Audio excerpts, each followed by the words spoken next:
All right, so I got a question for you, and I want you to be honest now. At some point, have you gotten to the end of the month and wondered, man, where did all my money go? Now, I'm sure you usually start the end of the month or start the month with a plan to spend less than you make, only to end up playing Where's Waldo with the money that was supposed to be in your bank account. Y'all remember Where's Waldo, right?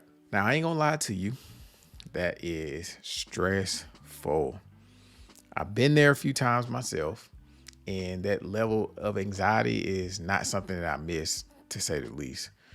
But if I was still constantly running out of money every single month, I would.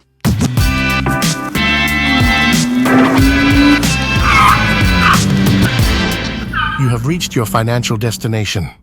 Thanks for stopping by to hang with me again. Today we're talking about expense tracking. Consistently failing to reach your financial goals or routinely experiencing a paycheck to paycheck lifestyle due to regularly running out of money is not the place that I don't think anybody wants to be. So if you want to finally go on that tropical vacation you've been trying to save for, or you want to have excess funds left over at the end of the month, just stick with me. So the way we're going to resolve and answer the question of where did my money go, we're going to discuss the art of expense tracking. So maybe you're wondering, what is this expense tracking and why does it really even matter? If that's you, cool, I understand. Just check me out right quick. So expense tracking is the practice of recording your spending so you know where your money goes. You record each expense, then you categorize it to determine spending trends over a month, a week, year, ultimately. But over time, you'll be able to see where your money is going. And at some point, once you get it down, you'll be able to automate your finances to be able to pay your bills without you having to actually press the button, which helps you reach your goals more efficiently. You're able to execute them at a higher rate. And also it's done with less stress. And to be real, since your bank accounts do most of this for you, we really don't have an excuse to not be in tune with what we have going on when we're spending our money on a regular basis. I mean, the banking system is literally doing half of it for you. So I don't know. You just really don't have much to blame not being in tune with your money on. So say you're one of the people that are like, I'll pass. I don't need to track my expenses. Well, let's talk about the impact of untracked expenses. All right. So first of all of your money goals will get drastically derailed. Like everything with your financial goals, finances in general will be off track. So whether you're trying to save for your first home down payment or save for an emergency fund, every single dollar counts. The only way to ensure that you actually end up getting that home or that your emergency fund actually gets built up is you have to be in tune with your financial footprint. Where's your money going and where is it headed? Secondly, you're really asking for a first-class trip to Stress City, or another one is you're trying to join the Anxiety Society. To get to the end of the month with no money while experiencing overdraft fees and card declines in the store is one of the most terrible positions that anybody can be in my opinion. Especially as an adult when you're supposed to be knowing what you're doing. So when you hit me with the I'll pass or the I'm good while discussing this specific topic, that really says a lot to me. That says, now listen to this. I would love to have my money silently disappear every month so that I never reach my financial goals and remain stressed as possible. And do you really feel that way? Like seriously, do you really want so y'all know the meme with the dog with the coffee and the fires in the background is like everything's fine. Like, do you really want a life like that? Yeah, you maybe you want to act like everything is all good until the freaking house burns down. And I know you don't want a life like that because I've been there and I remember how it feels. So let's stop playing and let's get your life together right quick. The power of tracking. The first thing is financial awareness. Expense tracking shines a spotlight on your spending habits. It's kind of like you turn a light switch on in a room and now you can see everything clearly. Or think about when you're cleaning up a dirty space and then once you clean up, you're actually able to find something that you were looking for. The second thing is budget mastery.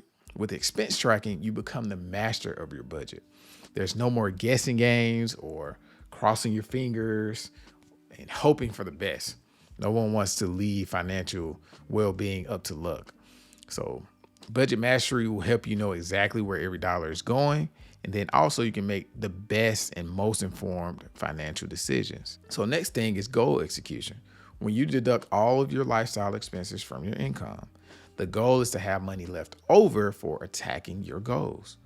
Tracking your spending and keeping it within the boundaries created for each category helps guarantee that your monthly goals aren't impacted because you're making sure that that money is left over that you plan to have left over. So let's get into some action here. So let's talk about the actual art of expense tracking. So the first thing you need is a toolkit. You need to choose your tool. Choose a tracking method that works for you, whether it's a smartphone app, whether it's a spreadsheet, or if it's just a good old pen and paper. However you want to do it, you need to find a system that works for you. Me personally, I like to use technology because it makes things easier. The next thing you want to do is categorize your expenses. This is very important. You want to categorize your expenses into broad categories like housing, groceries, and entertainment. This will make it easier for you to analyze your spending patterns. You don't have to go down to the nitty gritty and say, oh, I spent $5 on nails, or I spent $5 on some screws or a piece of paper. Like have it in general categories. Like if you're talking about nails and screws and tools, that may be home improvement. If you're talking about paper or pens, that may be office supplies, whatever. It doesn't have to be super like detailed. You want to have broad categories to be able to help you track things. So the next thing we want to talk about is setting a routine. Consistency is key. Set aside time each week or month to update your expense tracker. You want to treat it like a financial check-in with yourself. Something that I do, and we're going to see this here in a second, we're going to talk about my weekly routine. My weekly routine consists of roughly 7 steps that you're going to see. Some of it is repeated a few times a week. But yeah, my weekly routine is going to be the next thing that we look at.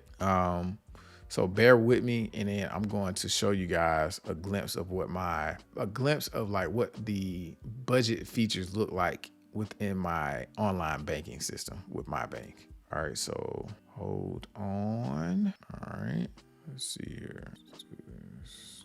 Share screen window. I'm gonna do this. So now we are looking at a glimpse of what the budgeting feature looks like inside of my online banking. So what you see is, let me get my little pen. What you're going to see is you're seeing the date right here. Then you see the payee. Let me see. Yeah, there we go. So you see the date, the payee, and the category. These are the main places that I look on a regular basis. So 3 to 4 times a week, I'll come in here and look at a few days worth of expenses. The date, I don't need to change nothing with the date, but all of these I can click and change them within my budgeting feature. So I'm looking at the date. The payee is the first place I'm looking to see if I need to change something.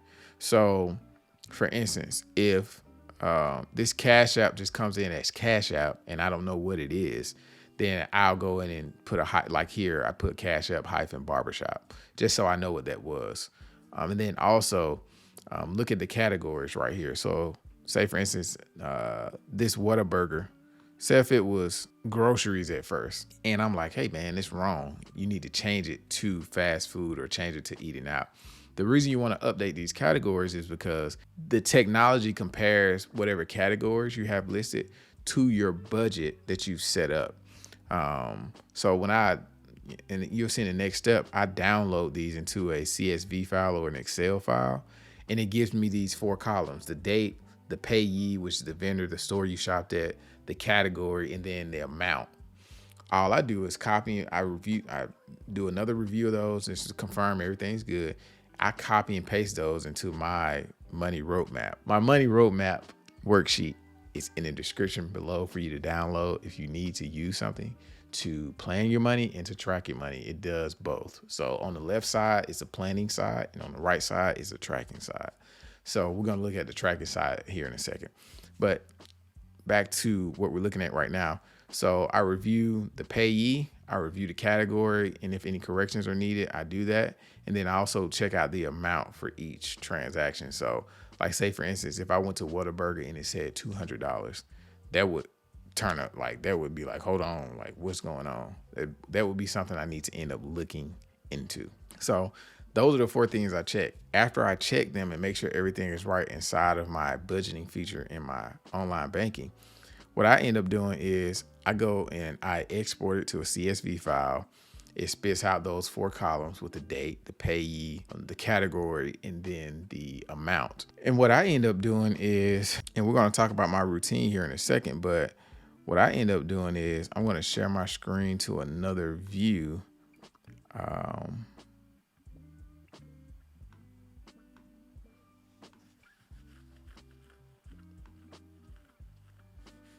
So what I end up doing is, let me go big here. Like over on the right, I'm gonna show you an overview. All right, so this is what I was saying. On the left, over here, all of this right here is the plans. This is where you put your plan of what you want to spend or what you plan on spending for the month. So all this over here that I just kind of highlighted over, that's your budget. That's like, okay, I plan to spend this much. I plan to make this much. Well, over here on the right, you have an area for you to track your income and track your expenses.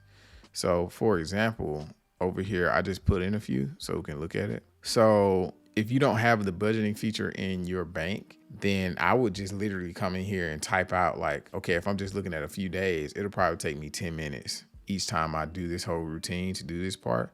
But I come in here, I will put the date, I will put the vendor, I'll put the category, I'll put the amount. What ends up happening is your budget, say for instance, this is rent right here. This is for the rent. This expense tracker speaks to the left side and it says, okay, apartment rent is right here. He planned to spend $1,269, planned $1,269 actual. This actual column right here comes from this expense tracker.